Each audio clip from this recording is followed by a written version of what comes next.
Le document parle du stress lié au travail aujourd'hui grâce au nouveau système d'évolution très rapide. Et avec une telle concurrence de nos jours, nous commençons à nous écrouler petit à petit, et ceci surtout à toutes les différentes conditions comme le stress, la transformation rapide, le chômage et l'inquiétude de ne pas être à la hauteur, surtout au niveau du travail qui va très vite. Christophe Dejour, lui, qui travaille dessus depuis très longtemps, nous dit tout de même que nous sommes qu'au stade du constat de ce problème, et ceci récemment. Souffrir du travail reste un sujet très tabou, et les stratégies de défense employées en sont encore plus mauvaises, car les personnes, les employés, même les employeurs, ils préfèrent se taire et dénier tout le problème. Avec cette mondialisation et cette concurrence, nous n'avons tout de même pas le choix. Nous sommes les seuls responsables de notre manière de penser surtout, de notre propre succès et de notre choix entre le bien et le mauvais au niveau du travail.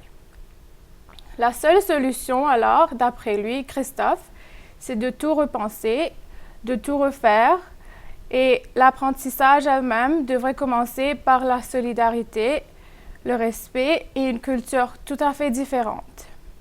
Nous devons repenser tout le système du travail, au niveau de la gestion même, de la direction, et y trouver un but commun pour avoir une entente et une solidarité non pas juste entre les employés, mais entre les chefs d'entreprise, la politique publique qui a aussi beaucoup d'influence, et à ne pas oublier surtout le syndicat qui protège les employés.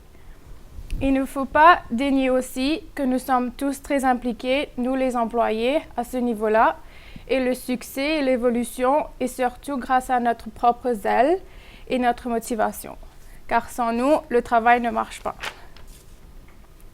Nous devons aussi apprendre à vivre ensemble entre nous les employés et combattre ce stress qui tue, car sinon nous détruisons notre social nous-mêmes. Et avant d'accuser surtout, il faut bien faire l'analyse pour retrouver ce lieu de culture, retrouver où le problème est et chercher cet environnement de solidarité, de vivre ensemble. Nous avons toujours cette liberté nous-mêmes et le système marchera si tout le monde le veut, si tout le monde est d'accord. Aussi, au travail, normalement, avec tous les différents consignes qu'il y a, tout respecter ne marche pas. L'obéissance met le travail en panne. L'obéissance met l'usine, le travail en panne, et en prenant notre temps même à s'adapter à cette concurrence avant tout, et il ne faut oublier personne, ceci serait peut-être le meilleur moyen de progresser et combattre ce stress. En apprenant à vivre ensemble, nous nous procurons un meilleur environnement social pour nous-mêmes. Alors, on se demande, que reste-t-il après tout cela? Comment ne pas retomber dans une grève du zèle après ça? Les employés espèrent en retour une contribution aussi de leur chef d'entreprise, de leur employeur, et une mobilisation pour combattre ces inquiétudes liées à la précarité et surtout le respect au niveau de leur liberté et leur imagination. Et c'est tout. On va donc passer à la deuxième partie. Oui. Quel est le sujet choisi? J'ai choisi le deuxième, le numéro 2. Et est-ce que vous vouliez que je lise? Oui. Vous êtes invité à participer à l'émission en tant que médecin du travail. Vous recevez en consultation des personnes malades à cause de leur travail. Vous justifiez le fait qu'un individu en souffrance dans son travail ne peut s'épanouir au niveau personnel, familial et social. Vous aurez soin de présenter en une dizaine de minutes idées et exemples pour étayer votre propos et d'organiser votre discours de manière élaborée et fluide avec une structure logique et efficace qui aidera les destinataires à remarquer les points importants. Merci. moi, je pense que au niveau social et au niveau culturel du travail, ben, nous-mêmes, de nos jours, on se pose quand même la question, pourquoi le travail a-t-il tant d'importance? C'est quand même juste un moyen de gagner sa vie, de nourrir ses enfants, de nourrir sa famille. Mais quand on y regarde de plus près, dès un très jeune âge même, on a le choix. Nous-mêmes, on a le choix de choisir quelles études on va faire et quel travail on pourra avoir avec ce genre d'études. C'est pour cela que, à la fin, on s'y met tant dans un travail et on cherche à s'épanouir avec un travail qui, à la fin, nous donne tellement de stress avec toute cette inquiétude qu'il y a aujourd'hui. C'est pour cela qu'on commence à souffrir, car on ne retrouve pas cette joie dans ce travail qu'on cherche depuis tant de temps. Comme des étudiants même, ils vont passer 5 ans à 10 ans à étudier et à la fin, ils se retrouvent avec un travail monotone où ils passent quand même 30 à 40, on dirait peut-être plus pour certains qui travaillent quand même. Ils emmènent quand même le travail à la maison et à la fin, ils n'ont pas de temps à passer avec la famille. Et c'est pour cela que le travail, ça reste là toujours, le stress, ça reste toujours là. Et on a même tendance à oublier ce qui se passe autour de nous. On a tendance à oublier qu'on a ses amis, qu'on a nos collègues, qu'on pourrait peut-être essayer d'aller socialiser avec eux. Que quand on retourne chez nous, on a toujours la famille, on a les enfants avec qui on devrait essayer de passer du temps. Mais on se concentre juste sur toute cette inquiétude, avec toutes ces précarités liées, avec le travail qui reste toujours là. Alors, en tant que médecin, ben moi, je pense qu'il faut tout rechanger surtout parce que pour les personnes, il faut essayer de retrouver ce qu'ils aiment, essayer de retrouver et remettre cela dans leur travail. Il faut peut-être apprendre à vivre même avec son propre travail, apprendre à écouter, à parler, à se faire de nouveaux amis, apprendre à socialiser. Et pour cela, peut-être, on pourrait même faire des changements au niveau du travail avec la direction, organiser différentes activités pour sortir de l'ordinaire, pour trouver différentes opportunités, pour pouvoir faire les personnes non pas être juste stressées à travailler pour trouver des résultats, mais aussi montrer aux employés que les chefs d'entreprise veulent quand même qu'ils s'épanouissent et qu'ils peuvent avoir une vie hors du travail, même avec leurs propres collègues, même se créer des amitiés et rentrer chez eux et être quand même très content d'avoir passé une très bonne journée au travail. Et pour cela, il faudra pouvoir, au niveau de l'employé même, respecter les limites des autres et penser quand même qu'on ne peut pas avoir la même aisance qu'on a chez nous avec les collègues au travail. Il y a quand même différents types de relations qu'on va se faire et pouvoir classifier cela et pouvoir gérer tout cela et peut-être cela aiderait plus au niveau social et cela causerait moins de souffrance. C'est tout. Avez-vous des questions?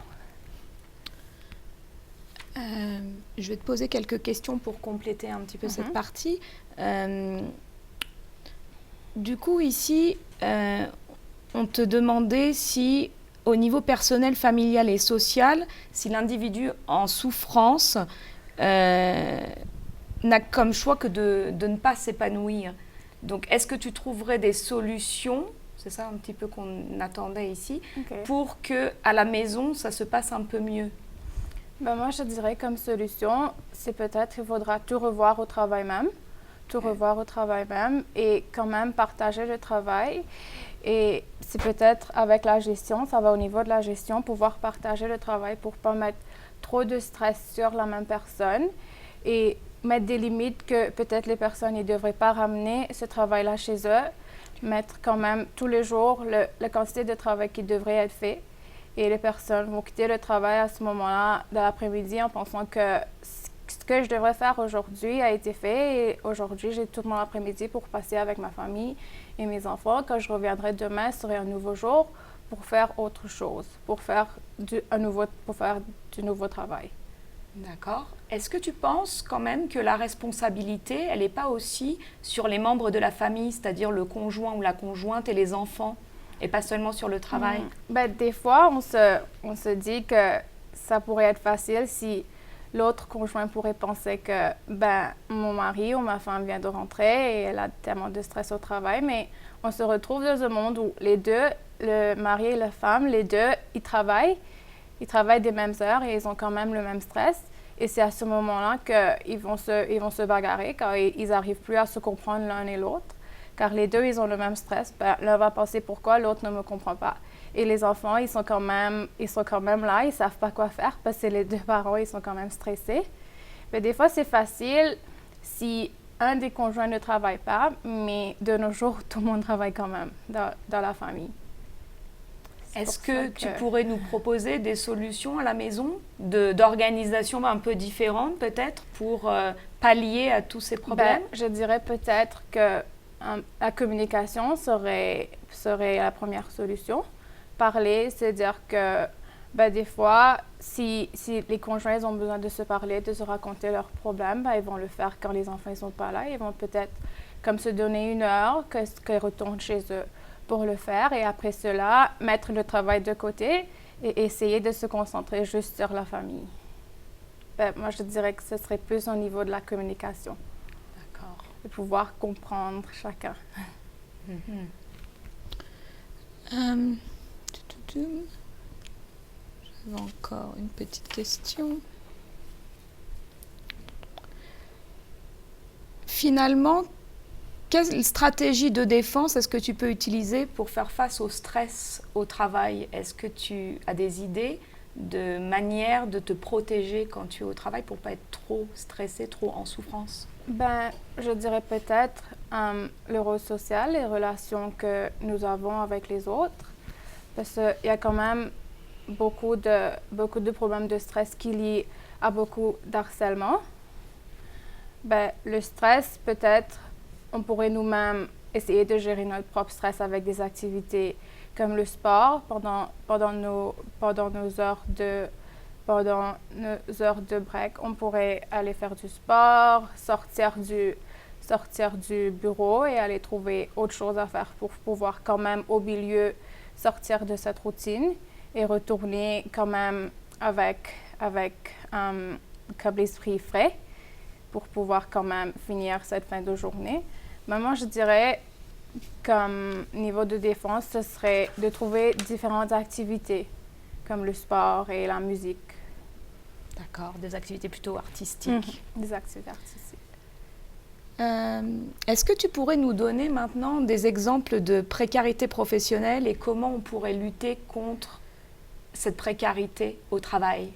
La précarité, elle est aussi commune de nos jours parce que au niveau du travail, il y a tellement de nouveaux étudiants qui viennent de finir leur bac et qui veulent entrer eux avec des travails et qui veulent quand même être en haut au début. C'est pour ça, à la fin, avec toute cette compétition, et il faut quand même être à la hauteur, ce qui fait qu'à la fin, il y a quand même cette précarité, il y a une incertitude, il y a plus de sécurité de travail, ce qui fait qu'à la fin, ça crée plus de stress. Et comme une façon de pouvoir combattre cette précarité serait peut-être au niveau de l'État, de créer de nouvelles lois pour protéger les employés qui sont déjà là et pour protéger quand même les nouveaux étudiants, eux qui ont quand même beaucoup d'espoir. Au début, ils pourraient mettre plus de pensions, plus de lois pour que les chefs d'entreprise ils pourraient quand même arrêter de licencier les personnes comme ça aussi vite. Et avec les nouvelles lois quand même, même si les personnes ils sont licenciées, ils pourraient quand même avoir des pensions après. Ils ont quand même de l'aide à trouver du travail parce que ça va tellement vite. Des fois, quand il faut licencier des personnes qui ne sont pas à la hauteur, les chefs d'entreprise n'ont quand même pas le choix parce qu'il faut quand même faire le travail continuer à marcher. Et c'est surtout, je dirais plus que les jeunes ont normalement plus de zèle, mais ceux qui travaillent depuis plus longtemps ont plus d'expérience. Mais c'est à ce moment-là qu'il y a quand même il y a quand même un clash au niveau parce qu'il faut quand même les anciens pour pouvoir aider et montrer les nouveaux.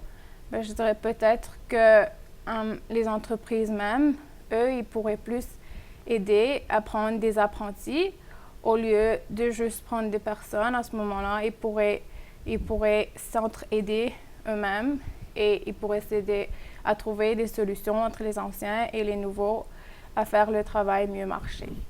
Ok, j'avais juste envie de rebondir un petit peu sur cette question. Est-ce que tu penses que la précarité ne touche que les jeunes ou est-ce que tu penses que la précarité, c'est aussi une affaire de personnes plus expérimentées au travail? Ben, moi, je dirais que c'est aussi une affaire de personnes plus expérimentées. Ben, là, je dirais même maintenant, on est en récession. C'est aussi une question avec les personnes plus expérimentées, ben, les employeurs n'arrivent pas à leur payer assez. Et c'est pour ça qu'eux aussi sont licenciés, peut-être parce qu'ils ont trop d'expérience et ils n'arrivent pas à avoir assez d'argent et pour leur récompenser de ce qu'ils peuvent donner à ce travail. C'est pour ça qu'ils vont chercher des nouvelles personnes en dehors qui pourront payer quand même moins. D'accord.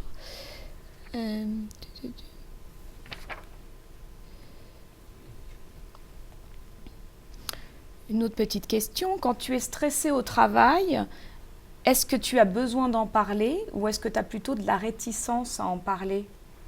Ben, je dirais que moi, j'ai de la réticence à en parler à mes collègues, mais j'ai besoin d'en parler à des personnes de ma famille. J'ai besoin de parler à des personnes de ma famille, à mes amis, qui pourront me donner conseils. Parce que normalement, que c'est du stress lié au travail, ben, les collègues aussi vont avoir le même stress. Et peut-être parler à une personne qui n'est pas là, qui n'est pas influencée par les mêmes facteurs que moi, je vais être influencée, pourrait me donner des meilleurs conseils. D'accord.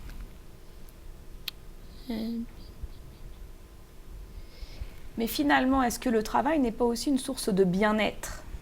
Ben, je dirais que si on arrive à tout repenser, tout refaire, ben, le travail pourrait être le meilleur environnement pour s'épanouir parce que c'est nous-mêmes qui avons choisi ce travail et à la fin, on devrait juste retrouver ce qui nous rend heureux de ce travail-là et retrouver un point commun avec tous nos collègues, avec les chefs d'entreprise et avec toutes les personnes qui nous entourent et faire de notre mieux avec ce qu'on a.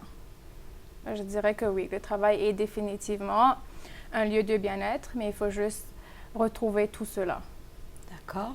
Et est-ce que tu penses qu'au cours d'une vie professionnelle, il faudrait mieux rester dans le même travail ou changer de travail régulièrement? Ben, des fois, si on reste dans le même travail, ce serait plus si on a des promotions.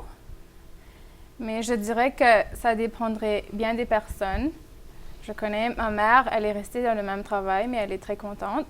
Mais moi, je me retrouve comme une personne qui voudrait peut-être essayer, échanger de nouvelles choses pour voir qu'est-ce qui me rendrait plus heureuse. Et peut-être différents travails donnent différentes flexibilités avec la famille aussi. Est-ce que tu penses que c'est une différence de génération, le fait de vouloir changer maintenant le travail? Je pense, oui. C'est une différence de génération. Parce que nous avons quand même grandi avec beaucoup de flexibilité comparé à nos parents qui, eux, ont dû faire beaucoup de sacrifices pour nous.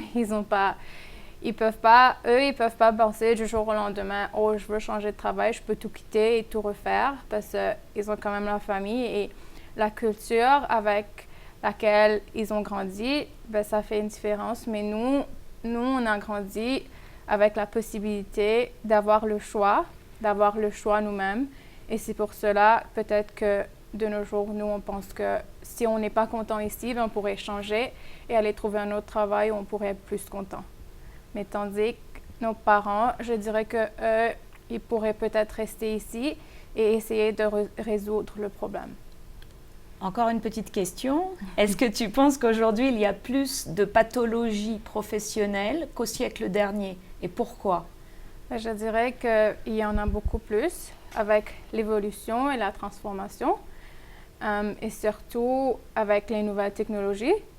Mais quand même, avec tout cela, il y a quand même moins de travail parce que avec cette nouvelle, avec tout ce changement, il y a quand même eu les mêmes personnes qui travaillaient, qui ont, eux, amené ce changement. Et alors, c'est là qu'on a le problème de, même qu'il y a plus de travail, il n'y en a pas assez. J'aimerais peut-être intervenir sur le choix. Tu reviens souvent en disant qu'on a le choix dans nos études, dans notre carrière professionnelle. Mais est-ce que ce choix, ça s'applique vraiment à tout le monde? Ben, je dirais que des fois, ça dépend. Ça dépend de la culture, ça dépend de où on est né. Ben moi, d'où je suis née, je connais qu'il y a déjà différentes cultures. Ben, je dirais que tous les parents, ils voudraient juste que leurs enfants soient des médecins, des avocats ou des génies. Mais dans les différents pays, il y a les parents qui laissent le choix quand même à leurs enfants. Mais c'est aussi, ils vont peut-être aussi dire à leurs enfants que si tu fais le choix, ben c'est à toi de tout gérer. Mais tandis qu'il y a d'autres parents qui vont rester là pour donner le soutien à leurs enfants toute leur vie, même avec ce qu'eux, ils ont choisi pour leurs enfants. Ben, je dirais aussi qu'il y a le cas de, si le parent il est médecin, il va essayer d'encourager son enfant à être médecin aussi, même si l'enfant, il ne veut pas. Ben, des fois, ça fait que l'enfant il n'est pas content avec ce qu'il a fait. Et c'est pour ça que tout le stress et l'inquiétude aussi. Tu veux rajouter quelque chose? Je voulais juste rebondir sur cette dernière partie. Toi, qu'est-ce que tu ferais avec tes enfants, du coup, vu que tu as eu l'expérience des deux cas, on va dire, du cas où les parents soutiennent leurs enfants ou le contraire? Ben, des fois, je me dis qu'avec mes enfants, je leur donnerais le choix. Mais vu que je n'ai pas encore d'enfants, ni que je suis mariée, ben, je pense peut-être que ça va être différent. Faire le choix va être peut-être différent parce que je vais quand même être influencée par mes parents, influencée par la carrière que j'ai eue, que je voudrais peut-être que mes enfants aient la même vie et comme la sécurité. Et peut-être je vais leur pousser à faire quelque chose que même moi j'ai fait, au lieu de leur donner le choix. Merci Manessa. Merci.